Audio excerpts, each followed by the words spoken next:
Muito bem, bom dia a todos, sejam todos bem-vindos. Hoje aula de anatomia. Hoje nós vamos estudar então sobre o sistema gênito-urinário, ok? Muito bem, vou compartilhar os slides com vocês. Vamos começar com o sistema urinário. Então, olhem lá. Não apareceu aí, né?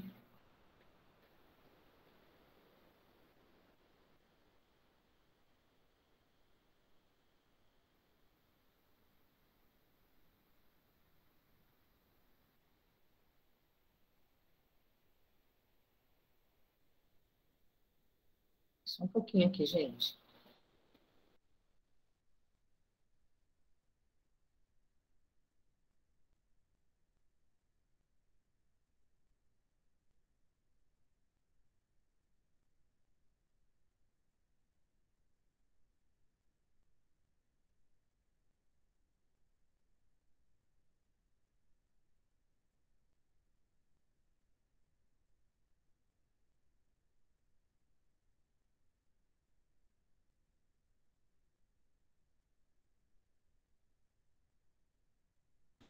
Muito bem, apareceu a tela para vocês, né? Então, vamos lá. Olha só. O sistema urinário, ele é composto por 2 rins, 2 ureteres, uma bexiga urinária e uma uretra. Os rins têm a função de filtrar o sangue e produzir a urina. Os ureteres conduzem a urina dos rins até a bexiga. A bexiga armazena a urina até o momento da micção. E a uretra conduz a urina da bexiga para o meio externo. Ok? Então, vamos estudar cada um desses elementos. Então, lá numa outra visão, ó, pegando um pouquinho da visão interna, vocês podem ver aqui, ó. Vou só dar uma aumentadinha aqui na imagem para vocês.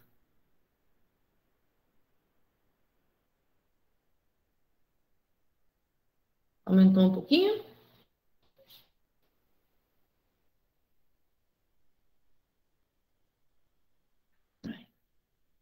Muito bem. Então, os rins têm toda uma estrutura interna que a gente vai detalhar agora. Os ureteres em torno de 30 centímetros de comprimento, aproximadamente, cada um.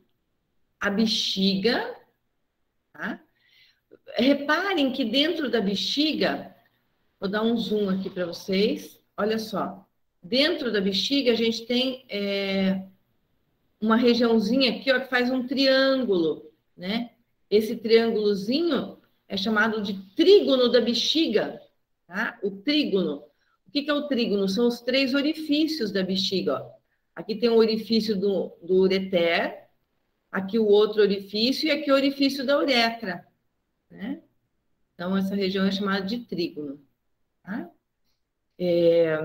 Aqui tem musculatura que vai fazer ela contrai para mandar a urina para baixo, para que a gente possa eliminar essa urina, né? Daí, assim como na região de sistema digestório, a gente tem os esfíncteres, né? Ó. Então, tem o esfíncter interno da bexiga, tá? E aqui tem o esfíncter externo da bexiga. O esfíncter é uma válvula muscular, né? Para poder fechar, para poder impedir o escape de urina, né? Então, muito bem. Aqui o rim. O rim, ele é composto por uma borda lateral e uma borda medial. Na borda medial do rim, nós podemos observar o hilo renal. Hilo renal é a região de entrada e saída dos elementos. Então, na região do hilo, nós temos, em vermelhinho, artéria renal, em azulzinho, veia renal, e em begezinho, pelve renal. A pelve renal é que atravessa o hilo, se afunila, fica fininha, e vai virar ureter, ok? Daí nós temos um polo superior e um polo inferior. Tá? Sobre o polo superior, existe uma glândula muito importante do nosso corpo, chamada suprarrenal. Tá? Suprarrenal, na nova nomenclatura, ó, aqui está escrito separado, mas suprarrenal na nova nomenclatura é tudo junto agora, tá? Então, é suprarrenal com 2 R's, tudo junto. Eu posso chamar de glândula suprarrenal ou posso chamar de adrenal, tanto faz. Então, suprarrenal ou adrenal. Em cima de cada rim tem uma glândulazinha dessa. É claro que a glândula suprarrenal não faz parte do sistema urinário. Ela faz parte do sistema endócrino. Mas a gente está passando por ela, a gente já vê a localização dessa glândula, certo? Então, a glândula suprarrenal ou glândula adrenal se localiza sobre o polo superior de cada um dos rins. Bom, se eu cortar o rim, eu vou ver algumas regiões internas do rim. O que eu posso ver? Então, dentro do rim, eu vejo. Tem toda uma região mais periférica, que eu chamo de córtex renal. O córtex renal, ele é muito importante, né? Porque é nessa região, principalmente do córtex, que vão ficar os néfrons. Os néfrons são as unidades de filtragem do nosso rim. Então, por isso, eles têm uma importância muito grande, tá? Então, olha aqui, ó, córtex é esse pedacinho aqui, ó. Tá? Toda essa região interna é chamada de medula, tá? Alguns autores consideram só esse pedacinho, mas a grande maioria dos autores considera até a região do hilo como região de medula renal. Então, na região de medula também a gente vai ter várias estruturas. O córtex renal, ele faz uma projeção para dentro da medula. Então, aqui assim, ó, a região entre, isso aqui são as pirâmides renais, ó. Essas estruturas mais marronzinhas aqui. As pirâmides renais, elas têm, elas são formadas por delicados túbulos, que são os túbulos coletores. Então, os túbulos coletores é que formam... Opa, voltei aqui sem querer. Os túbulos coletores é que formam as pirâmides renais, ok? Então, deixar o pessoal entrar, né? Bom dia para quem chegou agora. Então, as pirâmides renais, elas já vão estar coletando a urina pronta. O córtex renal, que é essa região mais periférica, ele se projeta para dentro da medula, sempre entre duas pirâmides. Essa região entre duas pirâmides, ó, é chamada de coluna renal. Coluna renal. Bom, as pirâmides, então, elas estão coletando a urina, e elas são vários túbulos, muitos túbulos. Esses túbulos convergem todos para um ponto, então faz uma estrutura em forma de cone, né? E o que acontece? Eles estão trazendo gotículas de urina. Bom, eu tenho que ter uma estrutura para captar essa urina. Então, ó, aqui, na pontinha da pirâmide, tem uma estrutura em forma de funil, em forma de taça, que vai coletar essa urina. Essa estrutura é chamada de cálice menor. Tá? O cálice menor, o que acontece? A junção, ele vai estar coletando a urina. Cada vez que ele coleta a urina, ela vai estar drenando, né, para a região da pelve, mas, ó, um cálice menor aqui, um cálice menor aqui. 2 ou 3 cálices menores se juntam e formam o cálice maior. vários cálices maiores se juntam e formam essa região mais dilatada, essa região maior, que eu chamo de pelve renal, que é a região que sai do rim, através do hilo. Mesma coisa numa outra foto, numa outra imagem. Córtex renal, a região mais periférica, toda a região de medula. Na região de medula, a gente observa entre duas pirâmides sempre as colunas renais. Então, aqui eu tenho pirâmide renal, pirâmide renal, pirâmide renal, pirâmide renal, pirâmide renal, né?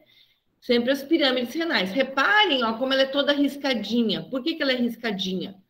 Porque ela é formada pelos túbulos, né, que estão coletando a urina, pelos túbulos coletores. Tá? Então, são centenas de túbulos formando cada uma das pirâmides. Na extremidade, ó, da pirâmide, eu tenho o quê? Na pontinha da pirâmide tem... Opa, tem o cálice menor, ó. Cálice menor mais cálice menor forma o cálice maior. Ó, aqui também dá para ver bem, ó. Cálice menor mais cálice menor mais cálice menor forma quem? Cálice maior. A junção dos cálices maiores forma quem? Forma a pelve renal.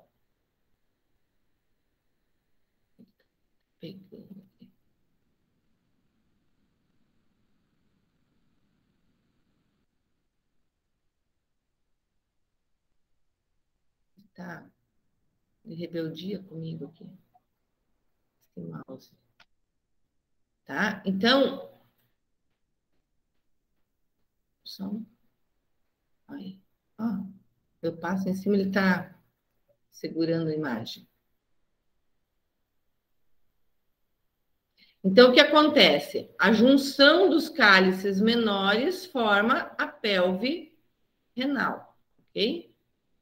Muito bem. Bom, para a gente ter uma noção aqui, deixa o pessoal entrar.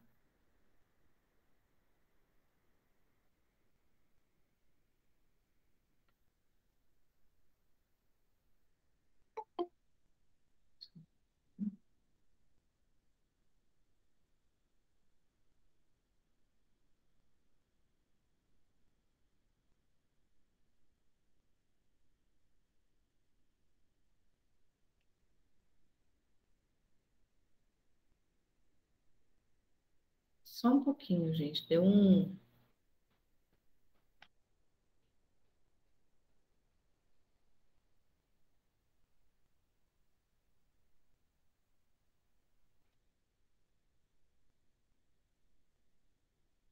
Acho que ele parou a apresentação aqui, né?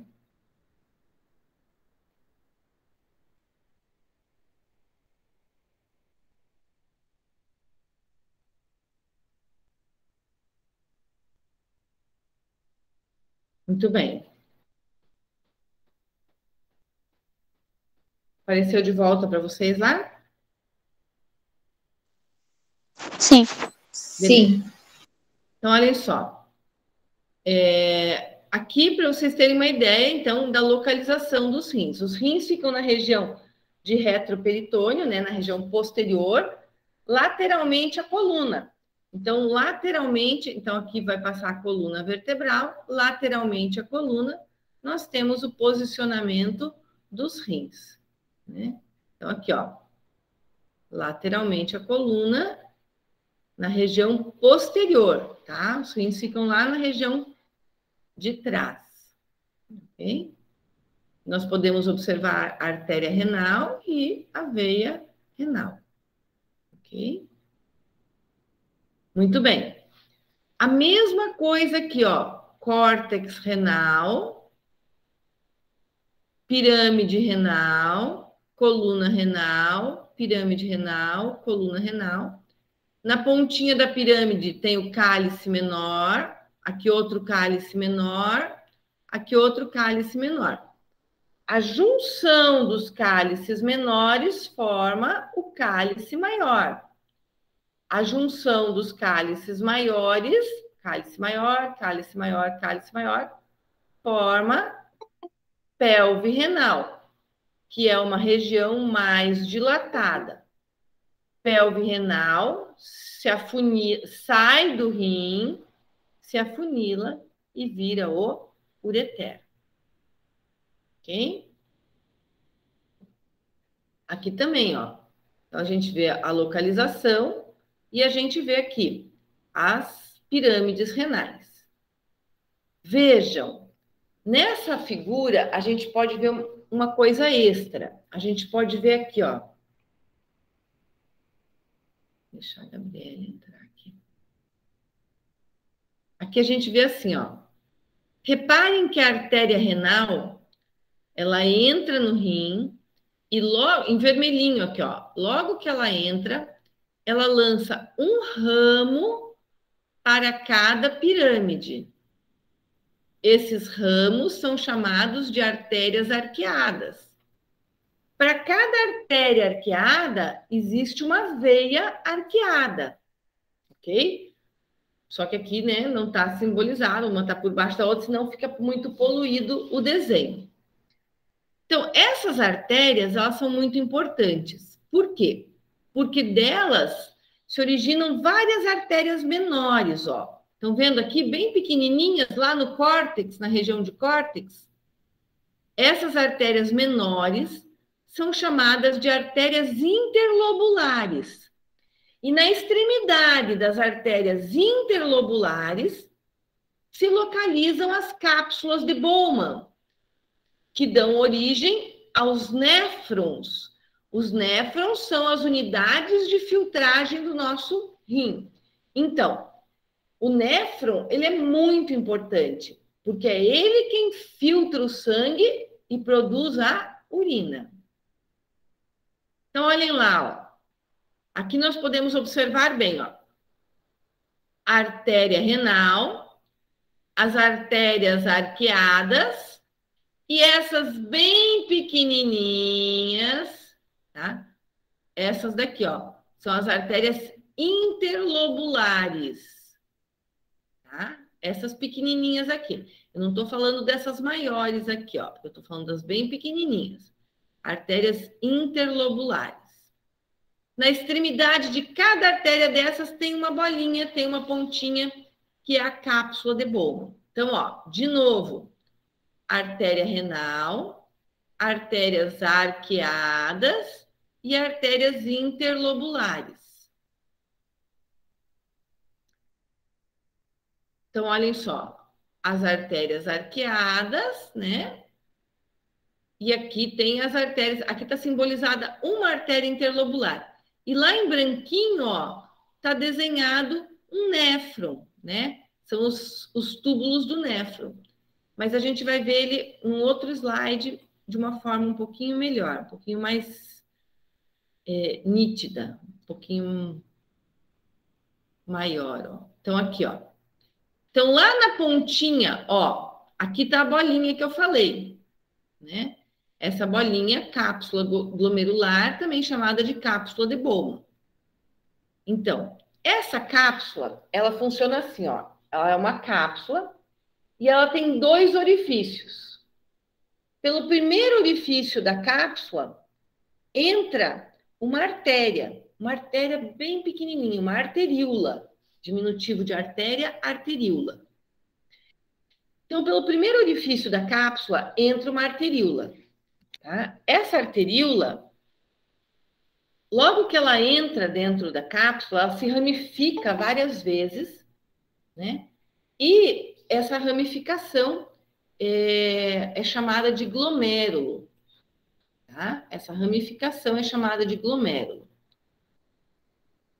Esse glomérulo, ele vai deixar os elementos formadores da urina lá dentro da cápsula.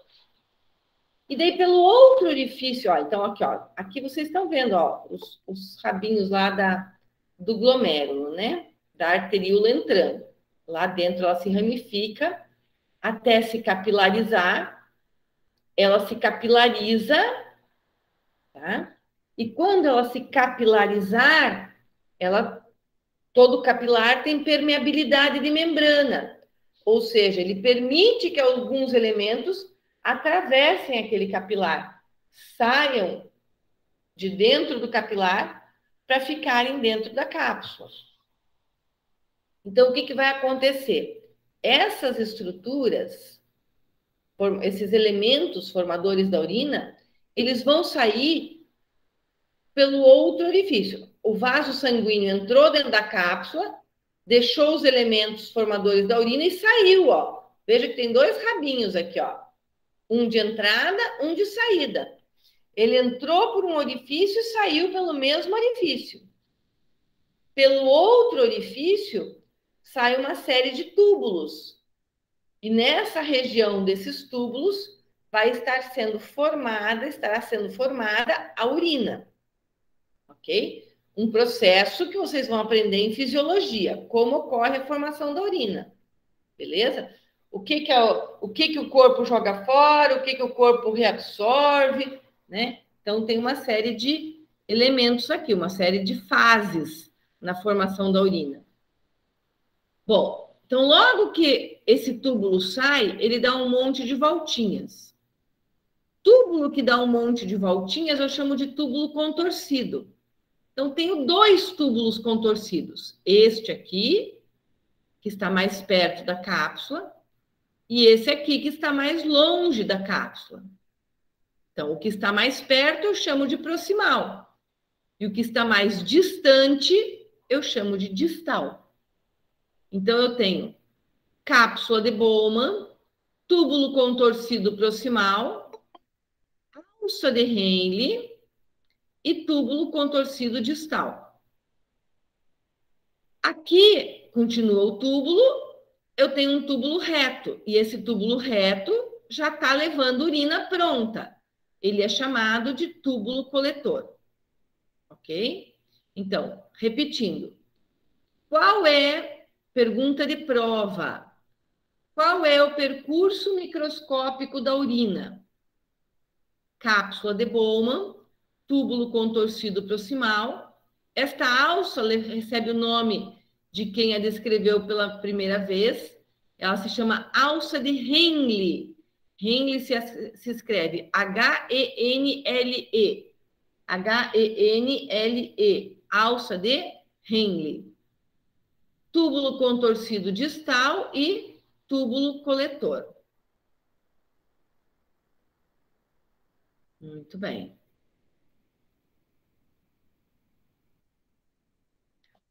Então, olhem só.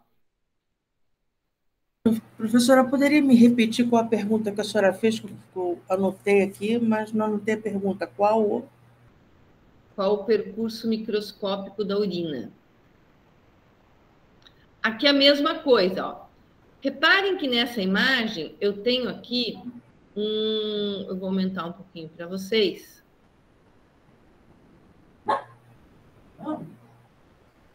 Olhem aqui, ó. Aqui, reparem, nesse pedaço aqui, ó. Olha a cápsula aqui, ó. Estão vendo? Aqui, ó, eu tenho a artéria entrando dentro da cápsula. Ela se ramifica, ó. Era uma que entrou. E olha quantas tem lá dentro. Ela se ramifica para poder... O capilar é muito fininho, então o capilar tem permeabilidade de membrana. Ele deixa os elementos formadores da urina aqui nesse espaço, né? Tem alguém de microfone aberto aí, gente. Oh, desculpa. Então, aqui, ó.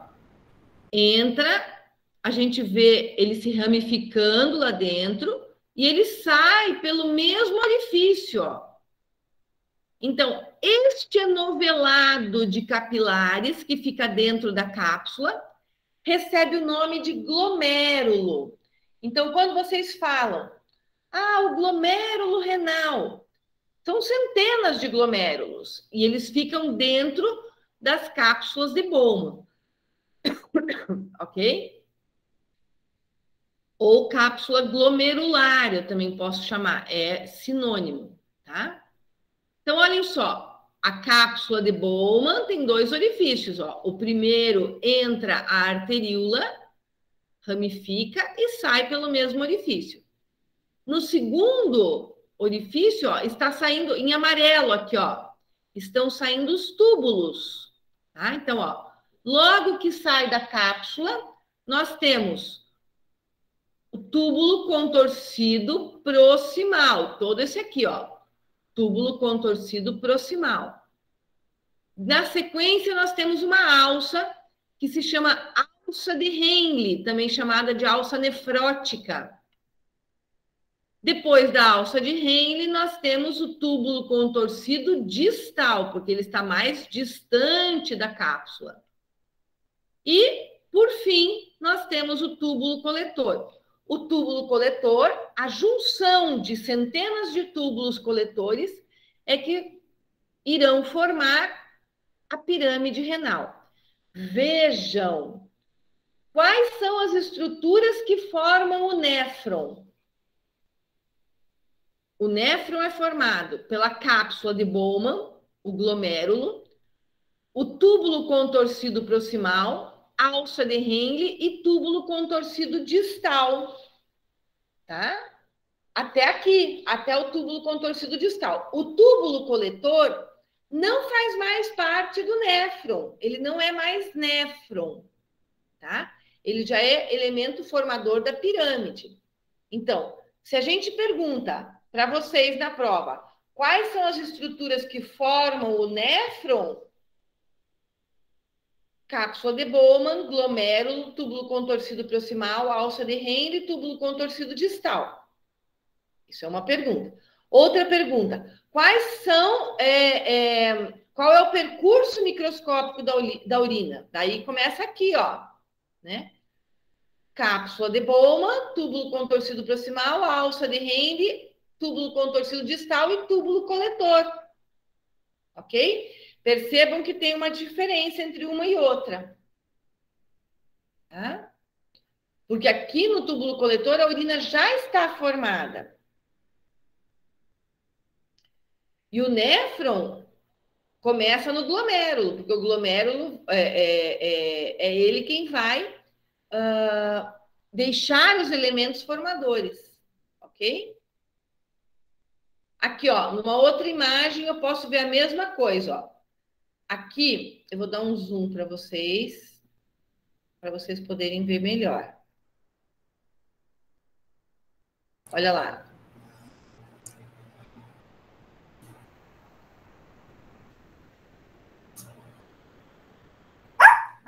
Professora, Oi? assim, a senhora fala muito rápido. Para eu pegar, eu teria que só no vídeo rever, né? Isso. Não tem assim escrito em nada, não, né? Não, não tem escrito em nada. É só seguir a sequência do slide, ó. Olha aqui, ó. Mas eu vou repetir isso mais algumas vezes, tá? Então, olha só, Soraya. Aqui eu tenho, ó, a arteríola que entra, que eu chamo de arteríola aferente, os capilares, que formam o glomérulo, e aqui a arteríola que vai sair, que se chama arteríola eferente. Quem entra aferente, quem sai eferente. Tá? Daí eu tenho a cápsula de Bowman, né? Túbulo contorcido proximal, alça de Henle, túbulo contorcido distal e túbulo coletor.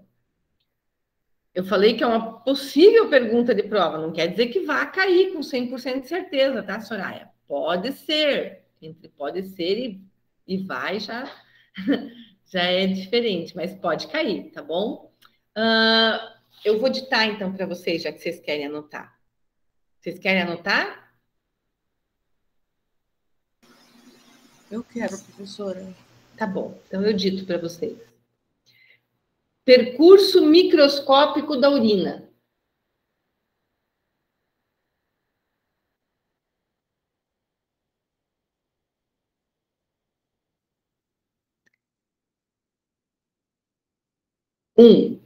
Cápsula de Bowman. Como que se escreve Bowman? Tá ali, ó. BOW, M de mamãe, A, N de navio. Então, número 1, cápsula de Bowman.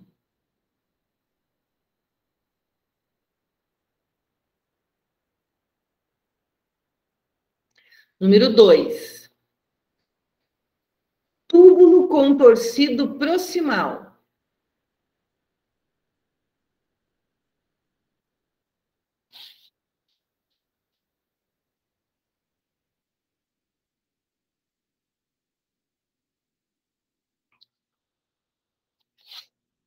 Número 2, túbulo contorcido proximal.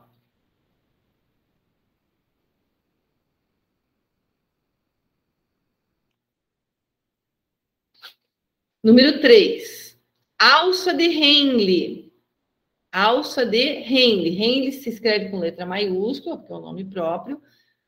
H-E-N de navio, L-E. H-E-N-L-E.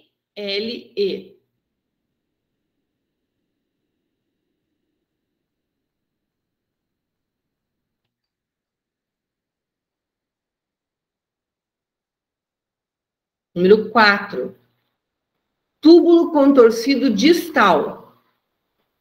Túbulo contorcido distal.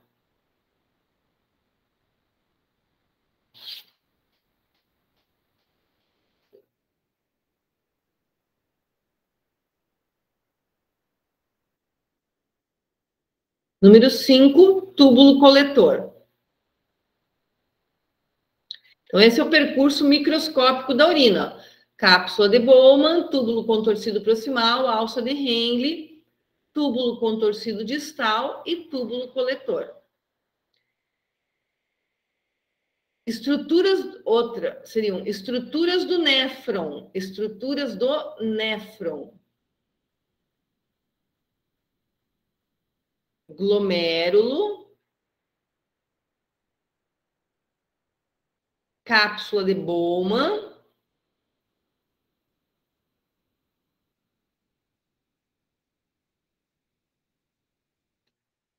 túbulo contorcido proximal,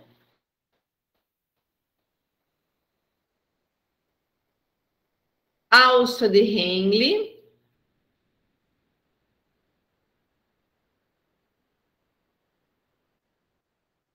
túbulo contorcido distal. Ok?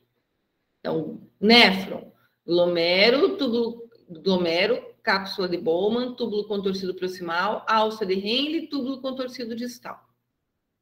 Beleza? A gente já tinha visto isso lá na aula prática. Muito bem. Então, olhem só. Aqui a gente vê bem direitinho nessa imagem, é legal porque a gente vê bem direitinho o glomérulo. Ok? Muito bem.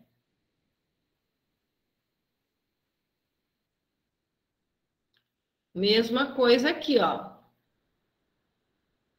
Cápsula de Bowman, dentro da cápsula de Bowman eu tenho o glomérulo, túbulo contorcido proximal, alça de Henle, túbulo contorcido distal e túbulo coletor. Ok? Essa imagem aqui é legal porque ela é bem limpinha, né? Então dá para ver direitinho. Aqui, ó, a bexiga, né? Os ureteres, tá? E a bexiga urinária. E aqui o trígono da bexiga, ó, com os dois orifícios dos ureteres e o orifício interno, né? O ósteo interno da uretra. Orifício em anatomia eu chamo de ósteo. Tá? A bexiga, ela é composta por musculatura lisa, né? E ela armazena, a bexiga masculina armazena em média, claro que ela é elástica, então ela pode caber bem mais. Por exemplo, se a pessoa está com retenção de urina e não consegue realizar o processo de micção, pode ter até 3 vezes esse volume, tá? Né? Aí tem, claro, vai passar uma sonda de alívio, alguma coisa assim. Mas, ó, em média, a bexiga do homem em torno de 600 ml e a da mulher em torno de 300 ml. Tá? A da mulher ela é menor porque tem um espaço do útero, né? Que comprime essa bexiga. Então, olhem lá, ó. Aqui a bexiga feminina, ok? E a uretra feminina.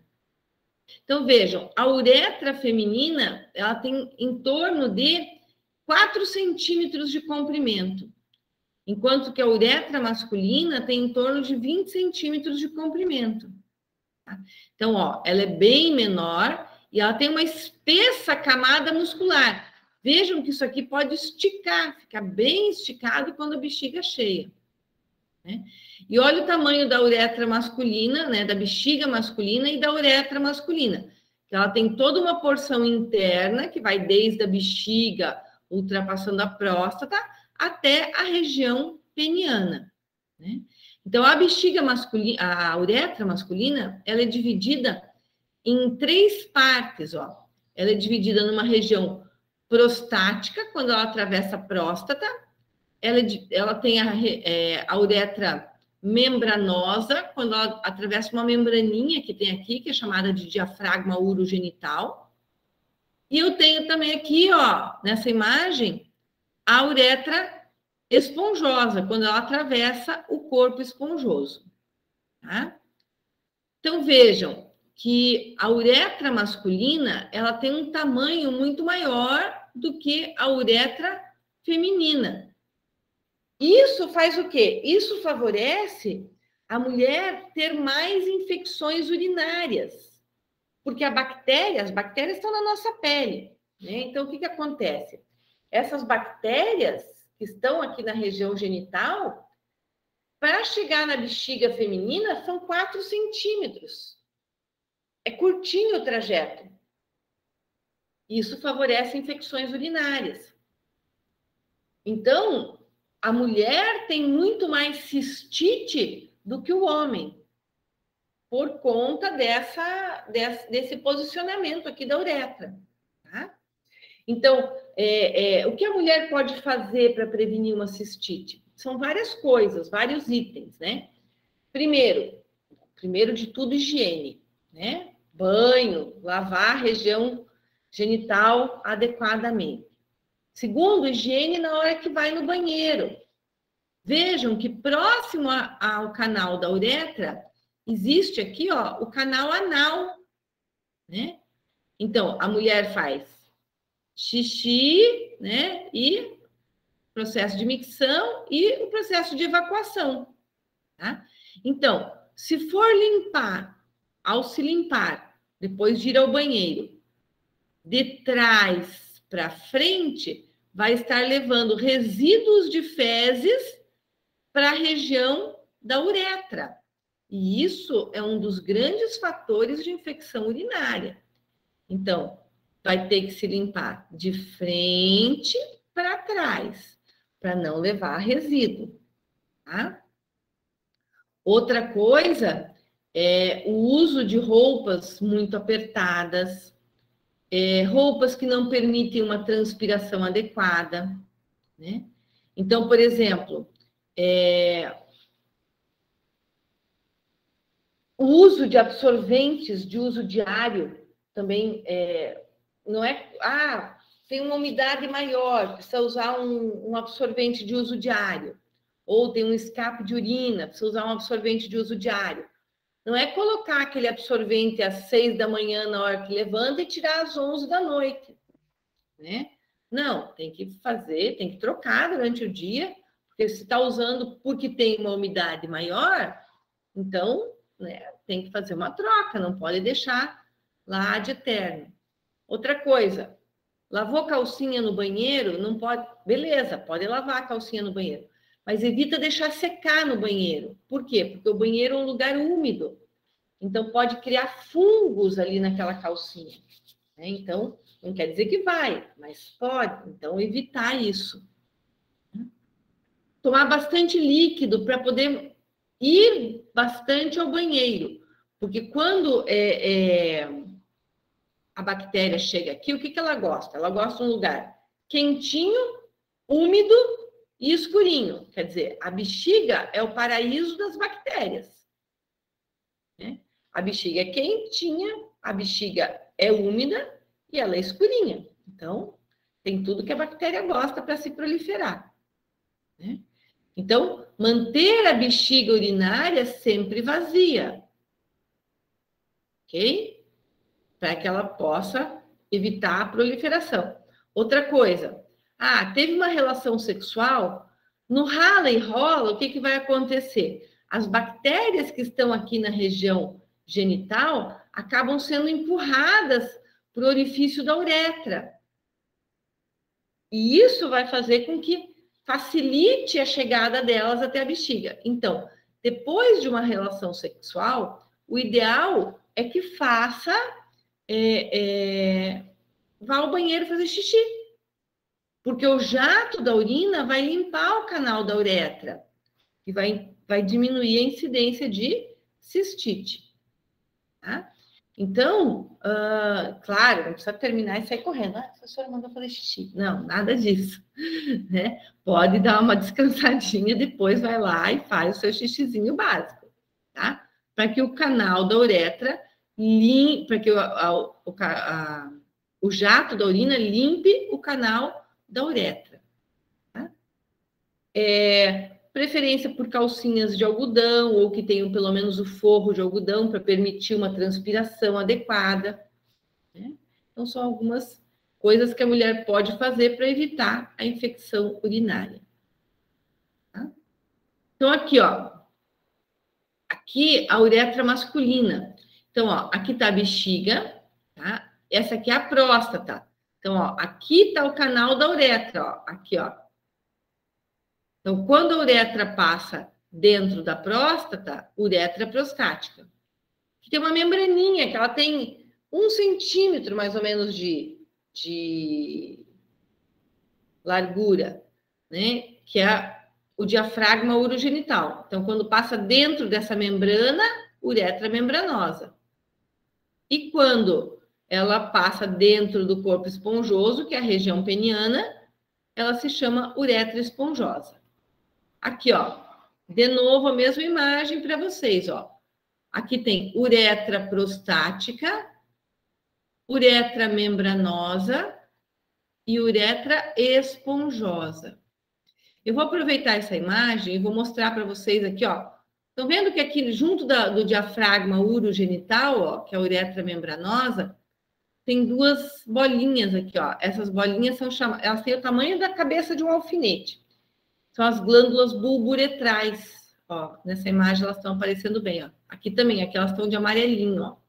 Vou dar um zoom lá para vocês.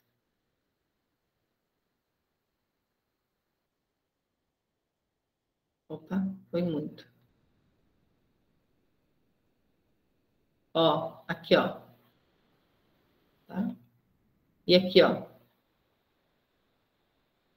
Essas glândulas, elas são glândulas que vão secretar um muco, né? Elas são importantes, a gente vai ver na sequência. Tá bom? Muito bem, esse é o nosso sistema urinário. Ok? Então, eu falei para vocês do percurso microscópico da urina. E qual é o percurso macroscópico da urina?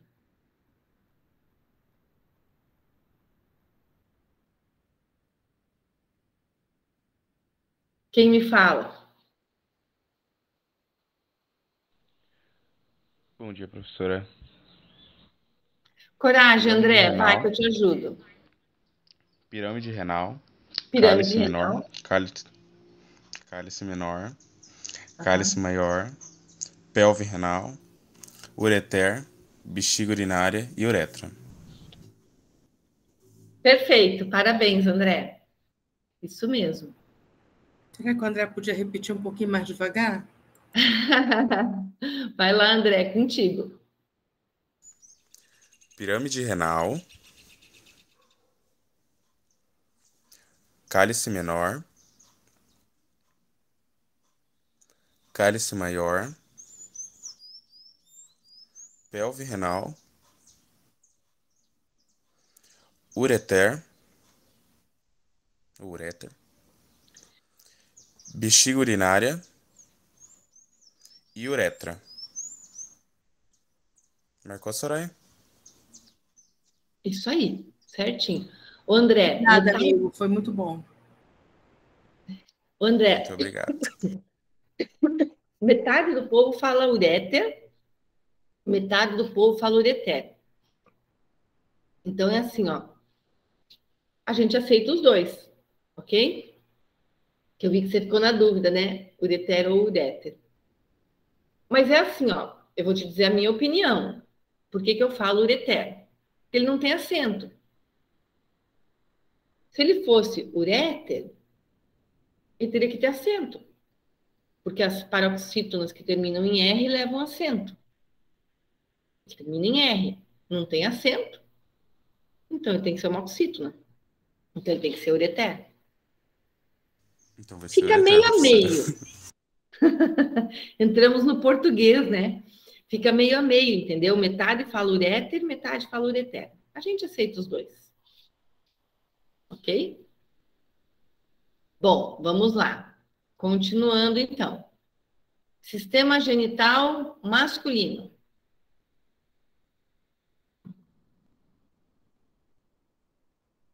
Só um pouquinho, gente.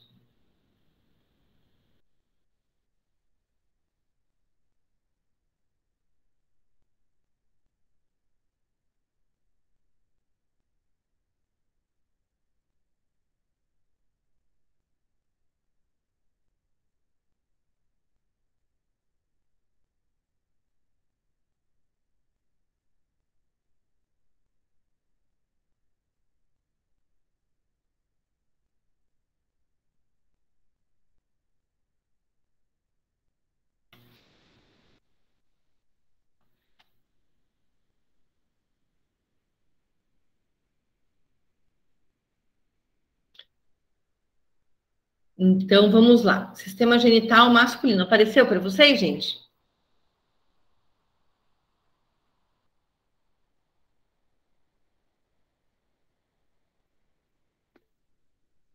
Beleza. Obrigada, Adri.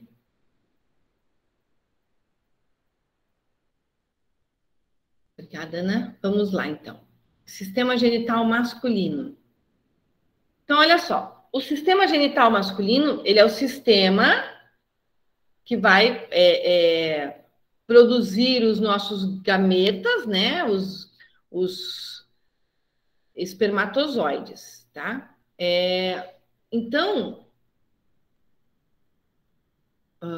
só que aqui tem uma coisa errada aqui, ó.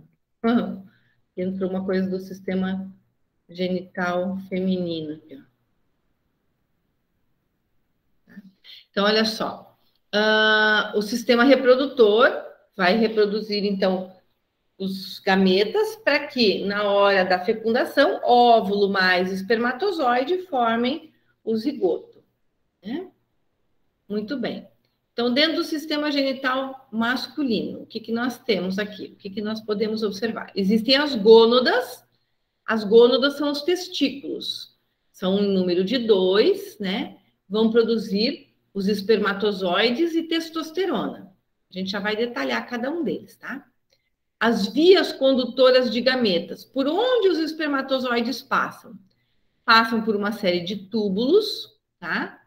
E passam, então, túbulos e ductos dentro dos testículos, passam pelo epidídimo, pelo ducto deferente, ducto ejaculatório e uretra. Então, olha aqui, ó, aqui está escritinho para vocês o percurso dos espermatozoides, né? Eles saem desde os túbulos dos testículos, epidídimo, ducto deferente, ducto ejaculatório e uretra. O órgão de cópula é o pênis. Existem algumas glândulas que vão ajudar na formação do sêmen, que são as vesículas seminais, a próstata e as glândulas bulbouretrais. O pênis é composto por 3 cilindros de tecido erétil, que são 2 corpos cavernosos e um corpo esponjoso, e os órgãos genitais externos, que é o pênis e a bolsa escrotal, ok? Então, olha aqui, ó. Aqui a gente pode ver, nessa imagem, essas estruturas como um todo. Então, aqui tem a bolsa escrotal e aqui tem os testículos. Atrás dos testículos tem uma bolsinha que armazena os espermatozoides, que é o epidídimo. Esse canalzinho marrom que sai aqui, ó, acompanhe o mouse, tá? Esse canalzinho marrom é o ducto deferente, é nele que é feita a vasectomia, tá? O ducto deferente. Aqui eu tenho uma glândula, que é a vesícula seminal. Aqui tem o canalzinho da vesícula seminal. Então, o ducto deferente mais o canal da vesícula seminal forma o ducto ejaculatório, tá? Que vai desembocar onde? Ele chega onde? Chega na uretra prostática. Olha, aqui está a bexiga e aqui está a uretra. Uretra prostática, esse pedacinho aqui, uretra membranosa, e aqui a uretra esponjosa. Aqui a região do pênis. Este que está mais longe aqui, ó, cheio de quadradinhos, ó. Um monte de quadradinhos, é o corpo cavernoso. E esse que está aqui lisinho é o corpo esponjoso. Tá? Essa bolinha aqui de trás, lá dentro, é chamada de bulbo do pênis. E a região aqui da extremidade do pênis é chamada de glande do pênis. Ok? E aqui o testículo. Então, vamos ver cada uma dessas estruturas. Então, testículos. Tá? Órgão que produz os espermatozoides e produz também testosterona. Tá? São 2 e ficam dentro da bolsa escrotal. Tá?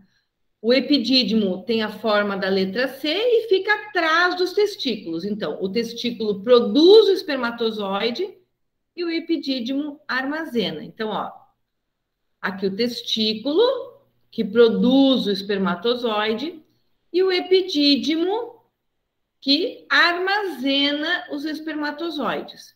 E esse ducto aqui é o ducto deferente, tudo deferente. Gente, reparem, olha aqui, ó, como dentro do testículo existe uma série de túbulos, diminutivo de tubo, túbulo. Né? Então, uma série de túbulos que é aqui que vai ser formado, que serão formados os espermatozoides. O testículo, ele é recoberto por uma membrana. Essa membrana é chamada de túnica albugínea. Tá? Então, aqui, ó, nessa outra imagem, testículo, epidídimo e ducto ou canal deferente. Ok? Então, o ducto deferente é a continuação da cauda do epidídimo. E ele vai conduzir os espermatozoides no momento da ejaculação. Ok? E é no ducto deferente que é feita a vasectomia. O ducto ejaculatório. O ducto ejaculatório, ele é a junção de 2 ductos.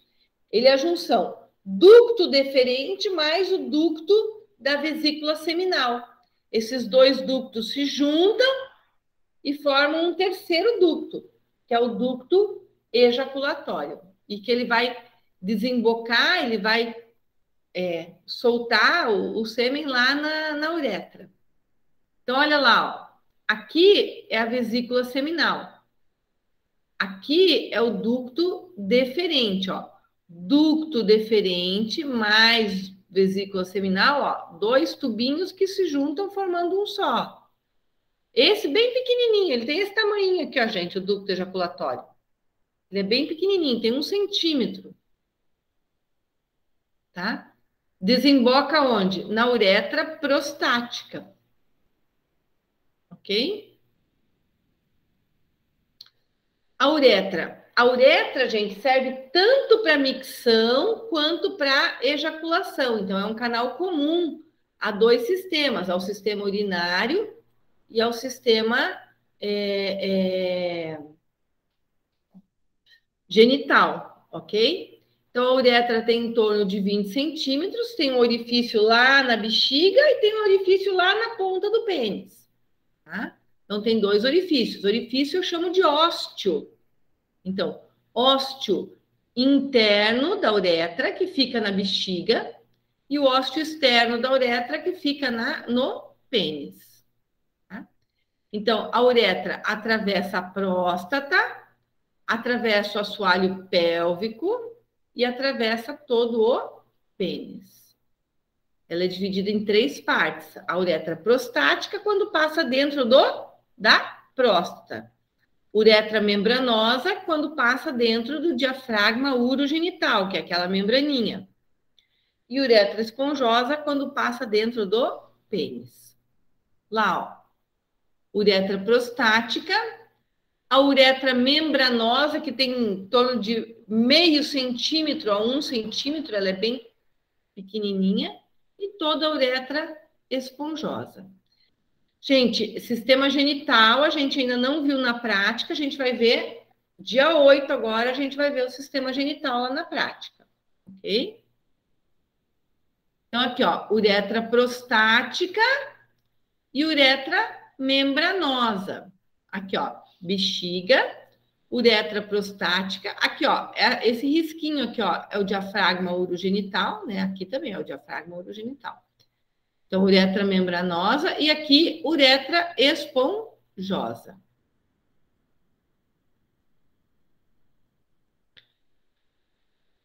Aqui, ó, as glândulas. Essa aqui é a vesícula seminal. E essa aqui, ó, é a próstata. Então, olhem só. Aqui, ó, vindo lá de trás, tem o ducto deferente, ó. Ducto deferente mais o ducto da vesícula seminal forma quem? Quem é esse aqui? Ducto ejaculatório, que vai chegar na uretra prostática. Ok? Então, olha só. Vesícula seminal. As vesículas seminais, elas são glândulas que produzem o líquido seminal. O líquido seminal, olha aqui, ó. Para que ela serve? Para produzir o líquido seminal. Este líquido, ele vai fazer com que os espermatozoides possam nadar, ó. Então, os espermatozoides têm que nadar. Eles têm que ser ativados.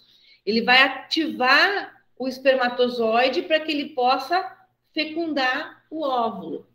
Tá? Então, tem a parede do óvulo, ele tem que conseguir penetrar na parede do óvulo. Né? Então, ele vai ativar esse espermatozoide e vai também fazer com que ele possa nadar. Né? Então, vesícula seminal produz o quê? Produz líquido seminal, que faz o quê? Ativa os espermatozoides. Um arzinho aqui, ó. Ok? Então,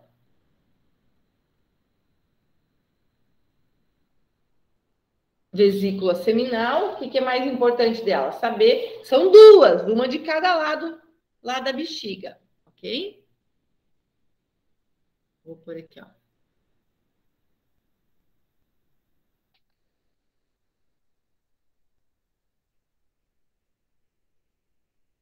Duas. Muito bem. Então, ó, aqui tem bexiga urinária e logo abaixo da bexiga urinária tem a próstata, tá?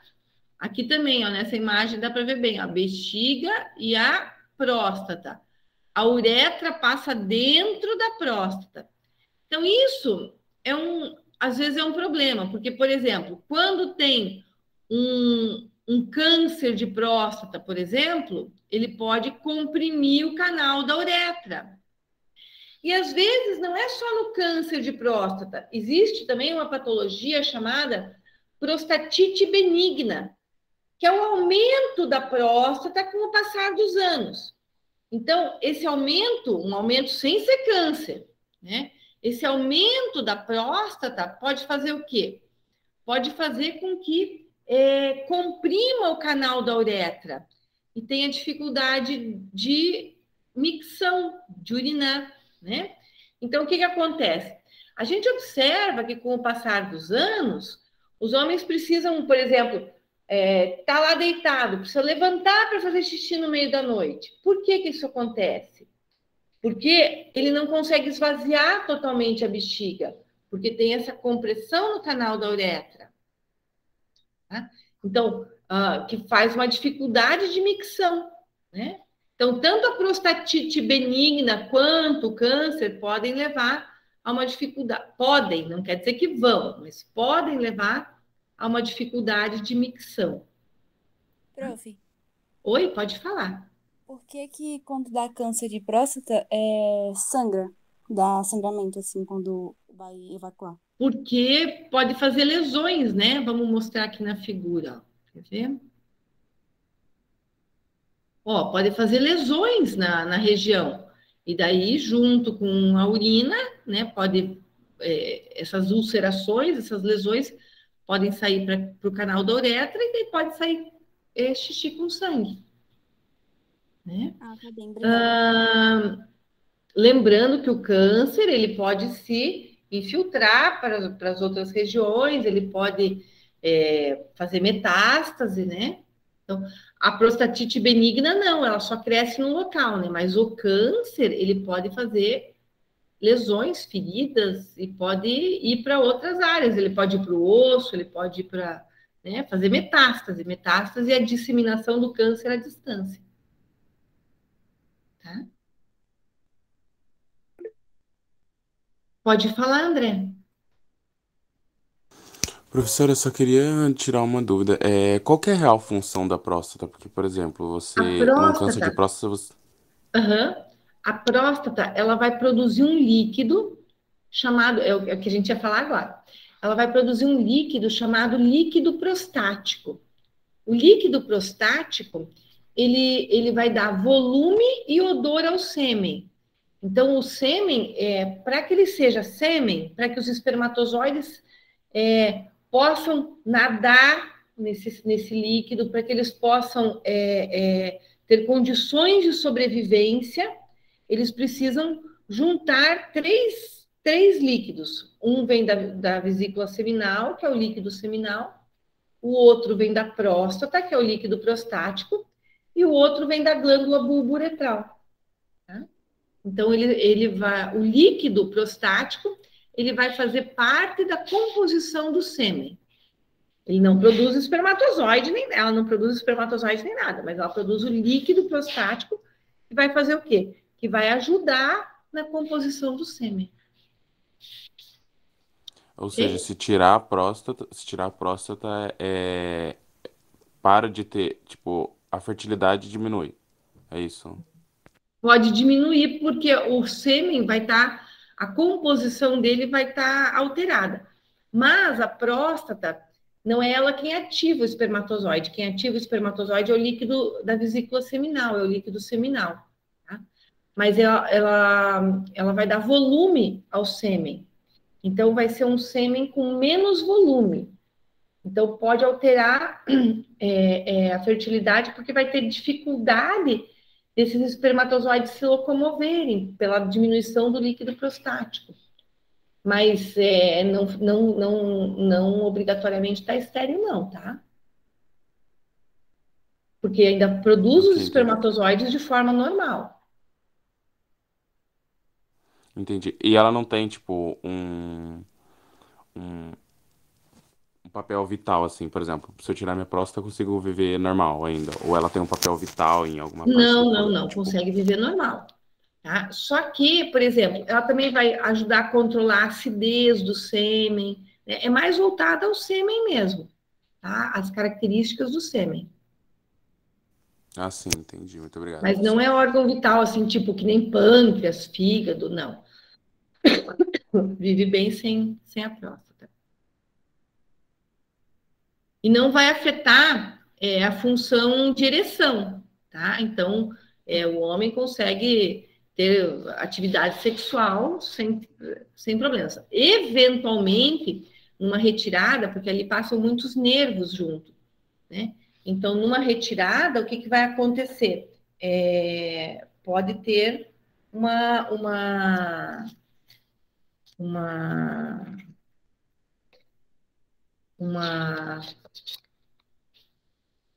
só um pouquinho, gente. Pode ter uma lesão desses nervinhos, isso pode levar a uma dificuldade de ereção. Mas, assim, na grande maioria das vezes, não é isso que acontece. Mas como tem esses nervinhos que passam muito próximos, pode acontecer sim. Tá? Ok, entendi. Imagina. Bom, então, qual é a função da próstata? Produzir o líquido prostático, tá? Olha lá, ó, líquido prostático. E a função desse líquido prostático, ela qual é? Ela é dar volume e odor, ó, volume e odor ao sêmen. Além de controlar,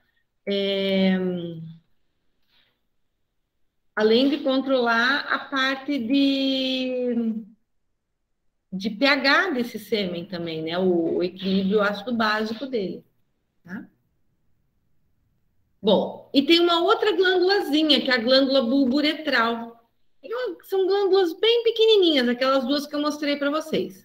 Então, essas glândulas bulburetrais, elas se localizam junto do diafragma urogenital. E elas produzem muco, tá? Esse muco que elas produzem, ele vai dar viscosidade ao sêmen, tá?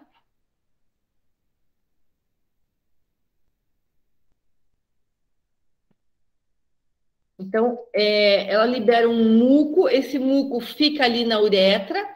Quando passa o sêmen na forma líquida, né? Porque ele tem líquido, ele tem espermatozoide, líquido prostático, líquido seminal. Essa glândula, a glândula bulburetral, ela produz um muco bem espesso, e esse líquido vai diluir esse muco e vai dar viscosidade ao sêmen. E essa viscosidade, essa característica mais viscosa do sêmen é que permite a sobrevida dos espermatozoides. Tá? Bom, o pênis. O pênis, então, é órgão de cópula masculino. Ele tem 3 cilindros de tecido erétil, sendo 2 corpos cavernosos e um corpo esponjoso, tá? O corpo esponjoso, ele possui 2 dilatações, uma interna, que é o bulbo do pênis, e uma externa, que é a glande do pênis, né? Que todo mundo chama de cabeça do pênis. O termo técnico é glande do pênis. Tá? O prepúcio é uma membrana que reveste a glande do pênis, né? E quando esse prepúcio, essa membrana não consegue ser retraída, tem a famosa fimose, né? Então, aqui, ó, a fimose, né? Quando o prepúcio, que é a membrana que fica sobre a glande do pênis, não consegue ser retraída, né? Não consegue puxar. Daí, o que acontece? Para poder fazer higiene. Então, quando não consegue fazer uma higiene adequada da extremidade do pênis, leva a junção de bactérias, de fungos, né? E pode levar a patologia. Daí tem que fazer a cirurgiazinha de fimose. Tá? Então, aqui, ó, glande do pênis, tá? E aqui o bulbo do pênis, ok? Glande do pênis, bulbo do pênis. E aqui, o corpo esponjoso. Nessa imagem aqui vê melhor, ó. Então, aqui, ó, olha lá. Esse aqui, ó, é o canalzinho da uretra, ó. Olha lá, ó, o canalzinho da uretra, tá? Então, aqui é o corpo esponjoso e aqui são os 2 corpos cavernosos. Quando corta nesse sentido aqui, ó, nesse sentido aqui, a impressão que dá é que são 2 corpos esponjosos, né? Porque aparece um pedacinho aqui, daí vê a uretra e aparece um pedacinho aqui. E daí só vê um cavernoso. Então, conforme o corte, dá uma impressão errada. Mas são, ó, 2 corpos cavernosos e um corpo esponjoso. Ó. Dois corpos cavernosos e um corpo esponjoso. Então, aqui, ó. O pênis, ele é composto por uma série de vasos sanguíneos. Esses vasos sanguíneos, eles se engurgitam de sangue no momento da excitação masculina, tornando o pênis erétil, porque eles ficam vazios de sangue. E no momento da excitação, eles se enchem de sangue. E daí vai transformar o pênis em estrutura erétil. Tá? O escroto ou bolsa escrotal, né? Fica atrás do pênis e contém os testículos. Qual é a função da bolsa escrotal? A função da bolsa escrotal é servir de termostato. Tá? Por quê? Porque essa bolsa vai fazer com que os testículos fiquem numa temperatura um pouquinho menor do que a temperatura do resto do corpo. Porque senão os espermatozoides não sobreviveriam, eles morreriam. Então, para que os espermatozoides possam viver, os testículos têm que ficar longe da cavidade abdominal. Tá? Então, lá, ó, a bolsa escrotal ou escroto com os testículos dentro da bolsa escrotal. Então, aqui, ó, bolsa escrotal, o testículo, o epidídimo e aqui o ducto ou canal deferente. Ok? Isso em relação ao sistema genital masculino. Gente, homem também tem, ele não tem menopausa, homem tem andropausa, tá? 50% dos homens têm andropausa, mulher não tem isso, né? 100% das mulheres têm menopausa, os homens não, metade. Tá? 50% deles têm andropausa.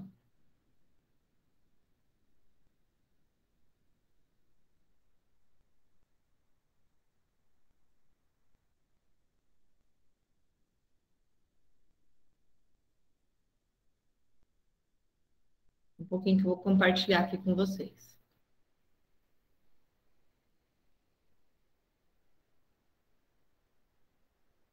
Ih, ele tá em looping aqui, gente, só um pouquinho.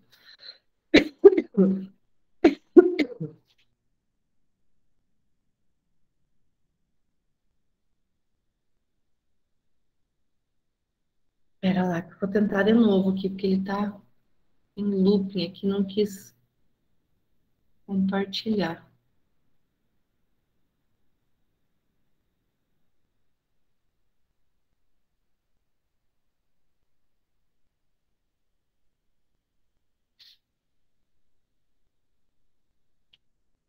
Bom, eu vou falando para vocês, enquanto eu vou.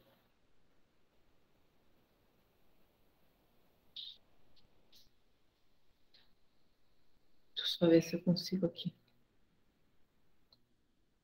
Bom, o sistema genital feminino.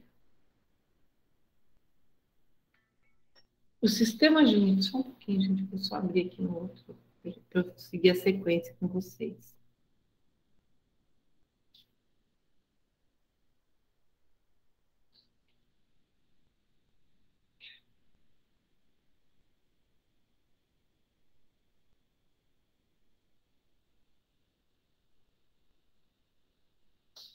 E ele ficou todo branco a tela, que não quis saber de compartilhar.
Oi, pessoal, tudo bem? Fui derrubada da internet. Voltei. Vamos lá. Estão me ouvindo bem? Beleza. Então, vamos lá. Sistema genital feminino. Vou compartilhar com vocês.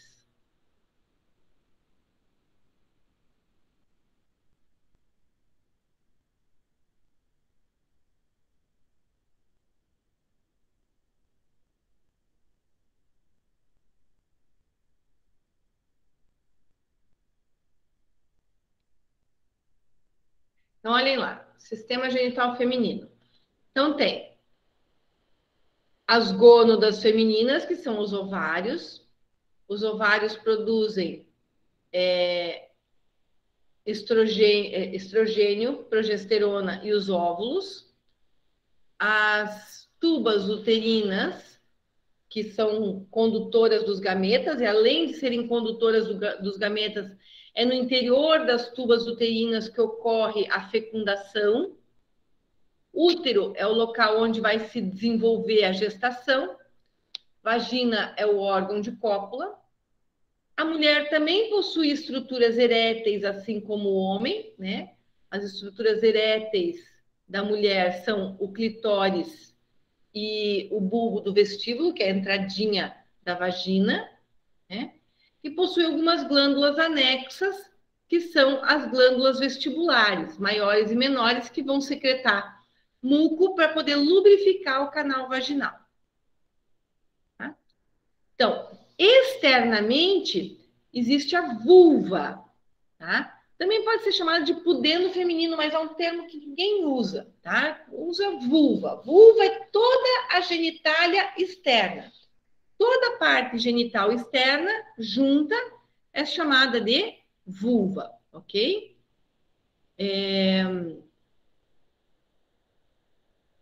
Então, o que compõe a vulva?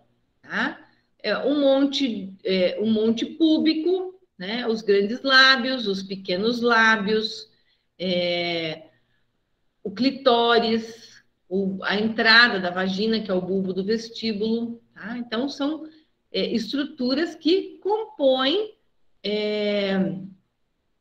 a vulva, compõem a genitália externa, ok? Muito bem. Então, aqui. O que a gente pode observar aqui, ó? A gente pode ver aqui assim, ó. Aqui tem o canal vaginal, tá? Aqui tem útero, tuba uterina, ovários.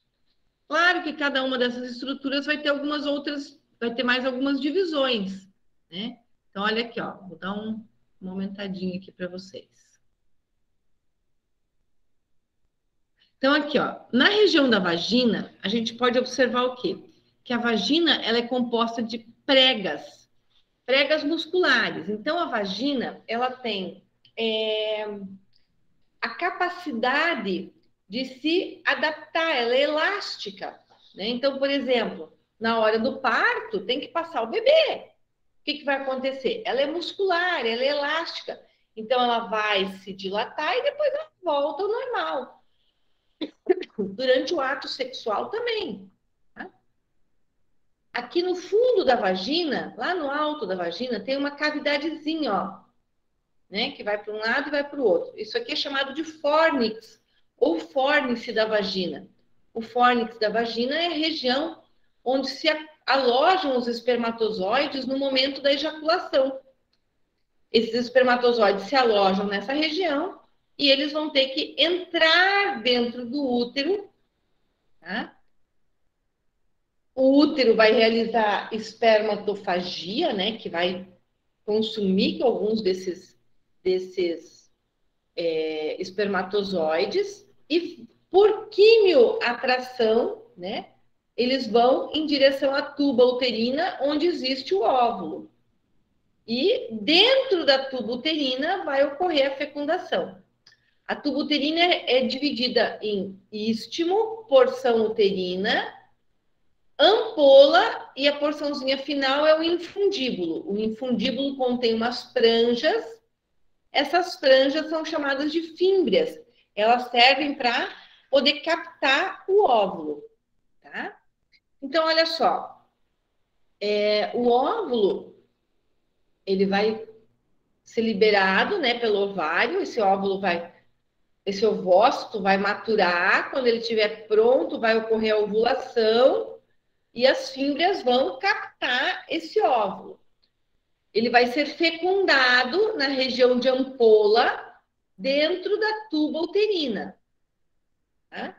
E ele vai migrar para dentro do útero, onde vai ocorrer a fixação dele dentro do útero, ok? Muito bem. Então, aqui uma imagem real, onde dá para ver o ovário, tubo uterina, o útero e o canal da vagina. Tá? Então, os ovários produzem os óvulos, que são os gametas, que tem 23 cromossomos, vai produzir a ovulação, que é a liberação desses óvulos, e ele produz os hormônios femininos, estrogênio e progesterona. Tá? Então, aqui o ovário, né? E aqui o ovário, ok? Então, olha lá, ó. O ovário vai produzir, a partir dos folículos ovarianos, né? Ele vai produzir o óvulo, né? Que vai ser liberado.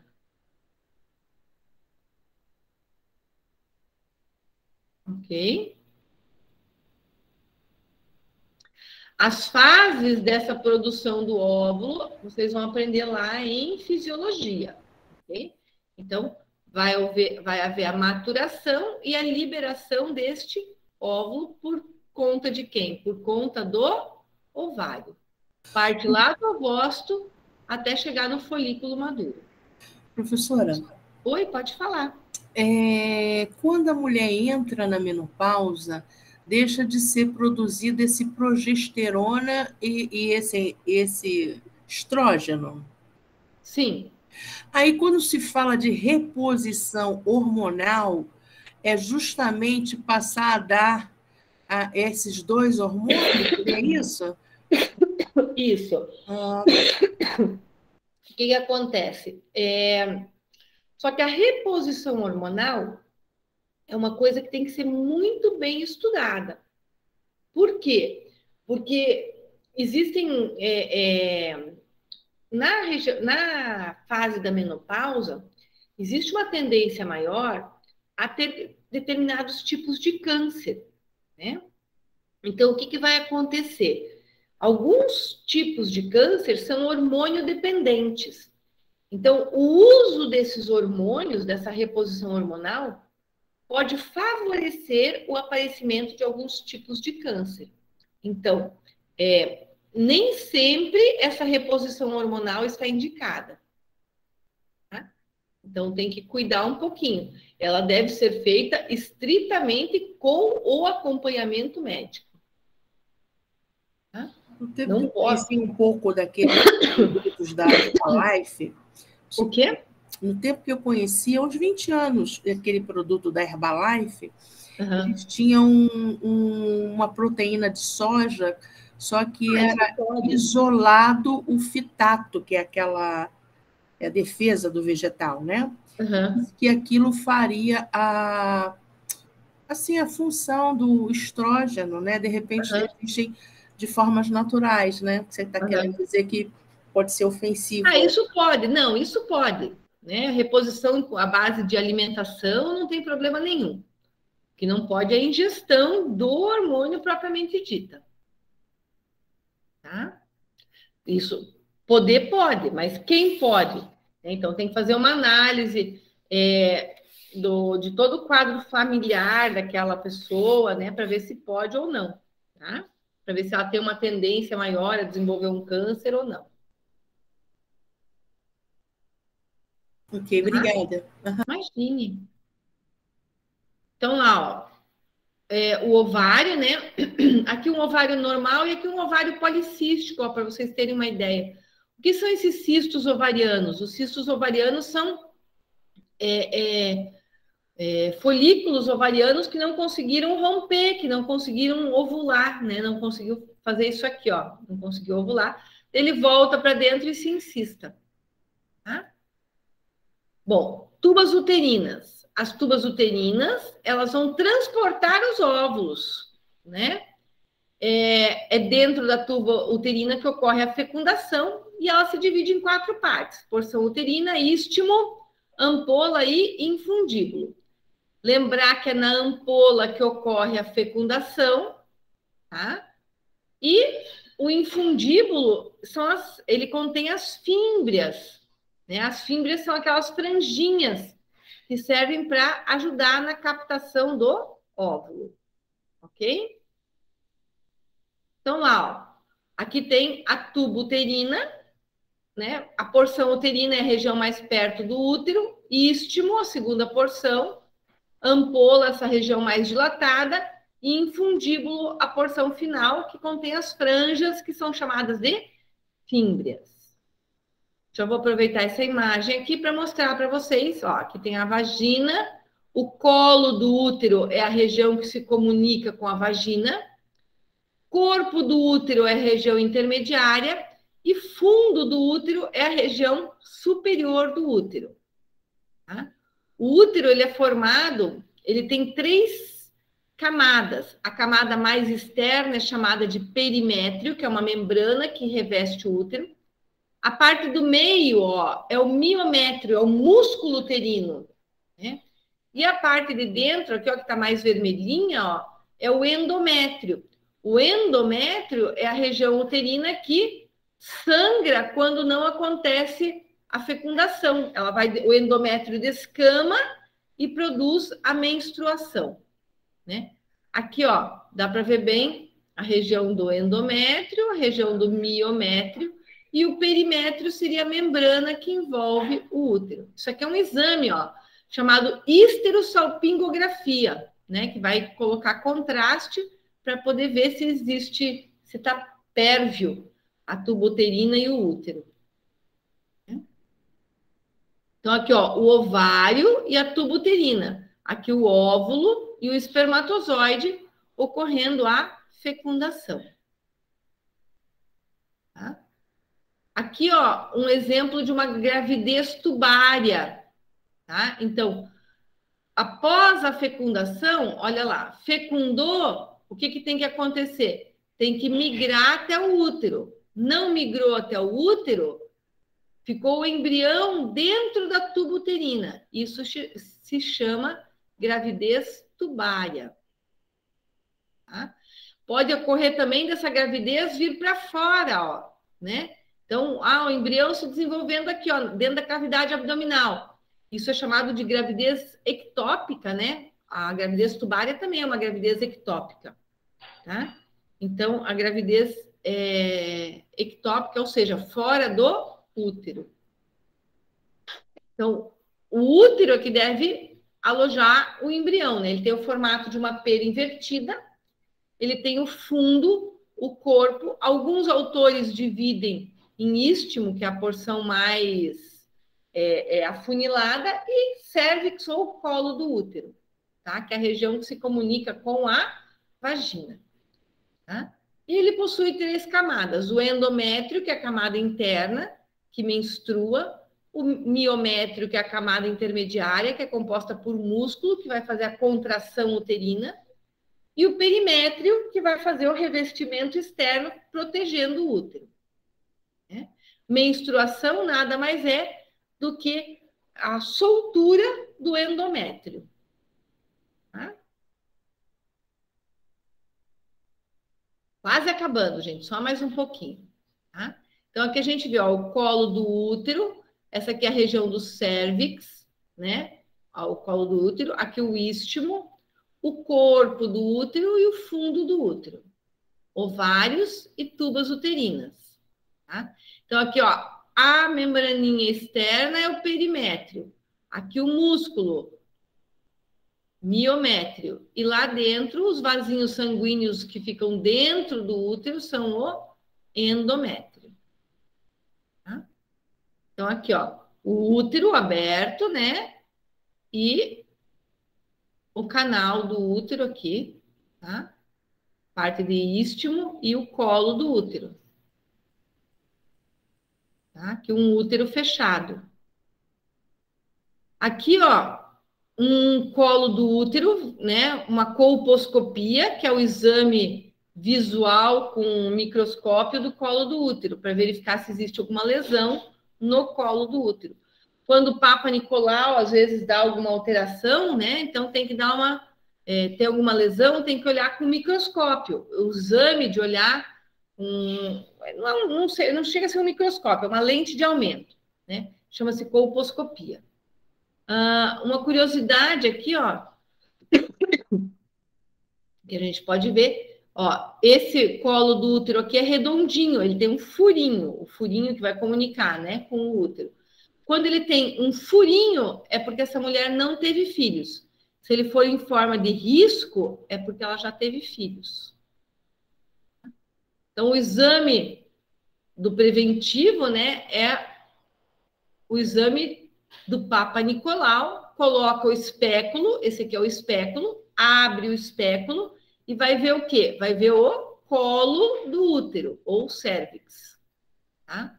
Aqui o aparelhinho do espéculo. Né? Colocou o espéculo, abriu, vai fazer uma raspagenzinha das células para fazer o esfregaço, para poder fazer o exame do Papa Nicolau. Aqui o aparelhinho de biópsia, né? E aqui o aparelhinho da colposcopia. Tá? Biópsia para tirar um pedacinho. Miomas são tumores benignos que aparecem na região do miométrio. Tá? Aqui uma placenta e um cordão umbilical, só para vocês verem, né? Para terem uma ideia. Tá? A vagina, então, é o órgão de cópula feminino. As paredes da vagina ficam unidas, né? Mas elas são elásticas e produz muco para poder deixar elas mais umidificadas, mais lubrificadas. Tá? O preventivo é o Papa Nicolau, né? E a cavidade uterina mais a vagina juntas formam o canal do parto. Quando a mulher não teve nenhuma relação sexual, ela tem uma membrana, essa membrana é chamada de ímen. Quando essa membrana já foi rompida, formam-se as carúnculas imenais, que são os resquícios do ímen. Tá? Então, aqui, ó. Aqui é um ímen que já foi rompido, ele não é mais redondinho, e fica só as rebarbas, ó, do ímen, que são as carúnculas imenais. Tá? Então, aqui tem o clitóris, o canalzinho da uretra, o canal da vagina, pequenos lábios e grandes lábios. Tá? Aqui é a vagina, ó, isso aqui é o útero e a vagina. Vulva, então, é a região externa, né? Toda a região externa é chamada de vulva. Tem o monte pubiano, os pequenos e grandes lábios, os orifícios da uretra, da vagina, o clitóris, tá? E as glândulas vestibulares, que são as glândulas de Bartholin, que vão fazer a lubrificação do canal vaginal. Então, aqui pode ver, ó, o clitóris, os pequenos lábios, os grandes lábios, o canal da uretra e o canal da vagina. As glândulas mamárias não fazem parte do sistema genital. Elas fazem parte do sistema endócrino, são glândulas, né? Glândulas exócrinas, porque o seu produto é liberado para o meio externo. Tá? Então, a sua função é junto ao sistema... Opa, passou adiante. É junto ao sistema genital, né? Então, essas glândulas, elas são glândulas cutâneas, que elas são modificadas, ao invés de produzirem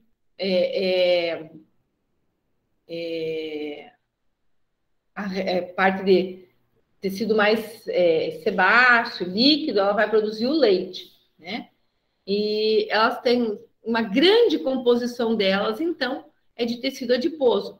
Então, seriam glândulas sebáceas, glândulas sudoríparas, né, que produziriam o sebo, produziriam o suor, mas ao invés de produzirem sebo e suor, elas se modificaram e produzem o leite. Tá? Na região da mama tem os ductos lactíferos, né, que vão conduzir esse leite, né, e a areola mamária. Tá? Então, aqui, a glândula mamária, né, e a areola mamária. Tá? Então, aqui, ó, é interessante de ver os ductos lactíferos. Tá? Uma coisa interessante da gente ver é a parte de linfonodos, ó. Então, toda a drenagem da mama, né, em verdinho, são os ductos linfáticos. E aqui, ó, os ductos lactíferos, tá? Os ductos lactíferos que vão, então, conduzir o leite para o meio externo. Uma outra parte que não faz parte do genital, mas que é muito importante, é a região do períneo. Períneo é a região que fica entre a vagina e o ânus, tá? E ela serve de sustentação para os órgãos pélvicos, ok? Composta por uma grande gama de musculatura. Bom, tanto o sistema genital feminino quanto o sistema genital masculino, urinário, a gente já viu lá na aula prática, mas o genital feminino e o genital masculino a gente ainda não viu, a gente vai ver na próxima aula prática, tá bom? Daí a gente vê mais detalhes deles. Ok, pessoal? Dúvidas?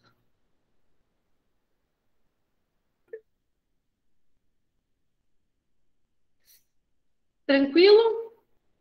Muito bem, então da minha parte estão liberados por hoje. Vejo vocês na semana que vem. Boa semana para vocês. Você também, professora. Tchau, colega. Beijos a todos. Bom feriado.